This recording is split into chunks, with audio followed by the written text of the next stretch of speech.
मध्य प्रदेशातील इंदूर इथं 5 वर्षाच्या मुलीवर बलात्कार केल्याची घटना समोर आली आहे। पोलिसांनी रिक्षा चालकाला अटक केली आहे। मुलीला घरातून शाळेत नेत असताना आरोपी गैरवर्तन करायचा। 3 दिवसापूर्वी त्यानं मुलीच्या नाजूक अंगाचा विनयभंग केला। मुलीनं रडत रडत घडलेला प्रकार नातेवाईकांना सांगितला आणि नंतर पोलीस ठाण्यात तक्रार दाखल केली। मिळालेल्या माहितीनुसार ही मुलगी पळशीकर कॉलनी परिसरातील एका खासगी शाळेत शिकते। ऑटो रिक्षा चालक कामेश मुलांना शाळेत आणण्याचं काम करतो। मुलीच्या आईने पोलिसांना सांगितलंय की रिक्षा चालक मुलीला घरातून शाळेत घेऊन जात असताना तिच्याशी गैरवर्तन करायचा।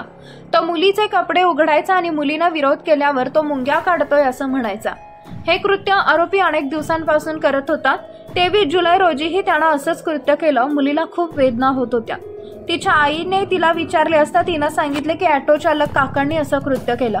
मुलीची व्यथा ऐकून नातेवाईक घाबरले। सायंकाळी पोलीस ठाण्यात पोहोचून संपूर्ण प्रकार सांगितला।